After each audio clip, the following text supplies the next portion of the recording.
आज हम बात करें कुछ ऐसी इन्वेंशंस के बारे में जो जापान ने की है, मतलब जापानीज लोगों ने वो चीज़ें इन्वेंट की हैं। काफ़ी सारी ऐसी चीज़ें होंगी जिनका आपको पता होगा, काफ़ी सारी शायद ऐसी चीज़ें हों जिनका आपको पता ना हो। तो लेट्स डिस्कस। नंबर 1 जो चीज़ है वो है इलेक्ट्रिक राइस कुकर।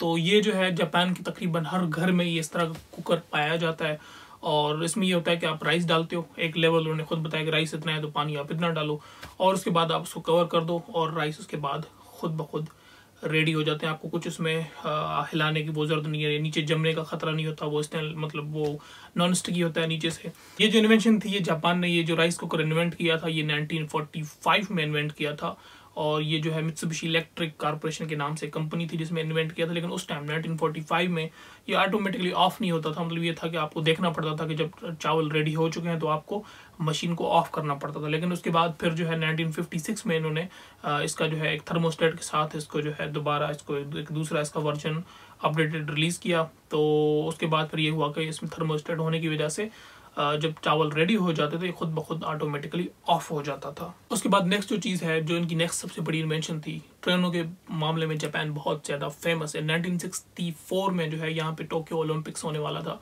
तो ओलंपिक्स की तैयारियां इन्होंने ऑलरेडी शुरू कर दी थी। तो 9 दिन पहले 9 days बिफोर द ओलंपिक्स उन्होंने अपनी जो शिंकानसेन है वो लॉन्च की, ताकि क्योंकि इनके जो इवेंट्स थे वो मुख्तलिफ जगहों पे थे, तो जो लोग थे वो आ रहे थे तो उनको दूसरी सिटी ट्रैवल करना पड़ता था। तो तब जो है वर्ल्ड वार के बाद जब मतलब लोग इंटर हुए थे जापान में तो देख के हैरान हो गए कि वर्ल्ड वार के बाद फ़ौरन इतनी जल्दी कैसे तरक्की कर ली। वो उस टाइम दुनिया की तेज़ तरीन ट्रेन थी और अभी तो और भी ज़्यादा जाती है, लेकिन उस वक्त 200 मतलब 1964 की बात कर रहा हूँ मैं, तो ये जो है 210, 15, 20 किलोमीटर के लगभग उस टाइम इनकी ट्रेन ये शिंकानसेन जा सकती होती थी 1964 में। नंबर 3 जो इनकी इन्वेंशन है वो है टेक्टाइल पेविंग। ये क्या है? लेट्स गो आउट के मैं आपको दिखाता हूँ कि ये असल में क्या चीज़ है, क्योंकि ये आपको रोडों पे भी हर जगह जापान में मिलेगी। तो चलते हैं बाहर। तो जो अगली जो इन्वेंशन है जिसके बारे में हम बात करें उसको कहते हैं टेक्टाइल पेविंग। तो ये जो आपको येलो येलो चीज़ नज़र आ रही है, तो ये जो है यहाँ पे ब्लाइंड लोगों के लिए है, जो देख नहीं सकते, जो नाबीना लोग हैं, ये जो है ये उनके लिए है। तो ये उनको इनके पास स्टिक होती है तो उनको स्कूल में पढ़ाया जाता है, तो ये भी उस ट्रेनिंग का पार्ट होता है। तो उनको पढ़ाया जाता है कि जो किस तरह जो है आपने इस चीज़ को यूज़ करके, ताकि अगर उनकी हेल्प नहीं भी है तो हॉस्पिटल जाना है, कहीं किसी ऑफिस जाना है, तो वो इस चीज़ को यूज़ करके वो तब भी जा पाएँ। तो ये फिर उस पर्पज़ के लिए इन्होंने, तो ये जो है जापान ने 1964 में इन्वेंट किया था और उसके बाद ओवरऑल वर्ल्ड में भी ये आ गया था 90s में, लेकिन सबसे पहले ये चीज़ इन्वेंट की थी जापान ने। चौथी जो चीज़ है वॉकमैन। तो वॉकमैन ये जो था हमने अपने बचपन में काफ़ी देखा था वॉकमैन और हमने यूज़ भी किया था और बड़ी मतलब चाहत के साथ हम उसको यूज़ करते थे। तो फिर तो है ऐसे ख़त्म हुआ जब फ़ोन आए, तो वॉकमैन इस तरह गायब हुआ कि उसका अभी कहीं नहीं मिलता वो। लेकिन अभी भी जो सोनी है या काफ़ी और कंपनीज़ हैं वो मतलब डिजिटल वाले टच वाले वॉकमैन अभी भी बनाता है। और नेक्स्ट जो चीज़ है वो है जापानीज़ वॉशलेट्स, जापानीज़ ऑटोमेटिक जो टॉयलेट है।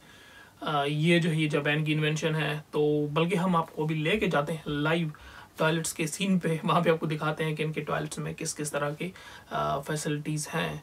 तो ये मैंने एक वीडियो बनाई हुई थी, उसका एक शॉर्ट सा क्लिप मैं आपको दोबारा दिखा देता हूँ।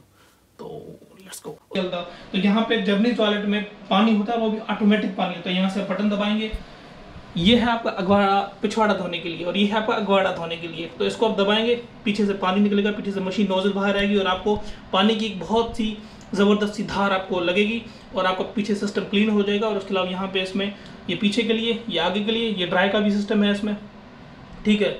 और ये मतलब एक सिंपल सा टॉयलेट है। अगर आप बहुत ही किसी महंगे किसी उसमें जाएंगे, होटल में अगर जाके आप स्टे करेंगे कोई 5 स्टार में, तो उसमें फिर वो दूसरी चीज़ें होती हैं, टेम्परेचर आपका बताएगा, आपका ब्लड प्रेशर बताएगा, वो भी मतलब टॉयलेट में जैसे आप बैठोगे आपको कोई इशू है तो वो आपको उसका ही बताएगा। इसकी जो ये सीट है, जब सर्दियाँ होती हैं इस सीट में एक थर्मोस्टेट लगा होता है अंदर। जब सर्दियाँ होती हैं तो ये सीट गर्म हो जाती है, मतलब बाहर के टेम्परेचर वो सेंसर होता है जो बाहर के टेम्परेचर को सेंस करता है।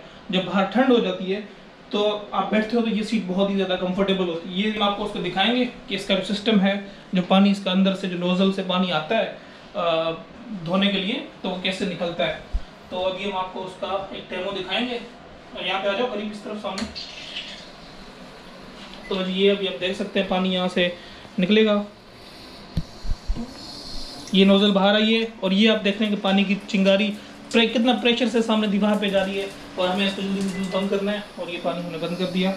उसके बाद नेक्स्ट जो इन्वेंशन है जापान की वो है QR कोड जो है वो जापान ने बनाया। मतलब आजकल तो तकरीबन हर ऐप में जो है हम जब ऑनलाइन पेमेंट करनी होती है हर चीज़ में QR कोड का इस्तेमाल करते हैं, लेकिन असल में ये जो ईजाद थी वो जापानियों की ईजाद थी QR कोड। तो ये एक शॉर्ट सी वीडियो थी, तो आई होप कि आपको अच्छी लगी होगी और इंशाल्लाह मैं और भी ट्राई करूँगा कि ट्राई माई बेस्ट और कि अच्छी वीडियोज़ लेके आऊँ। तो लाइक फॉलो सब्सक्राइब कर दें मेरे चैनल को। फिर मिलेंगे किसी नई वीडियो के साथ। Take care, bye bye.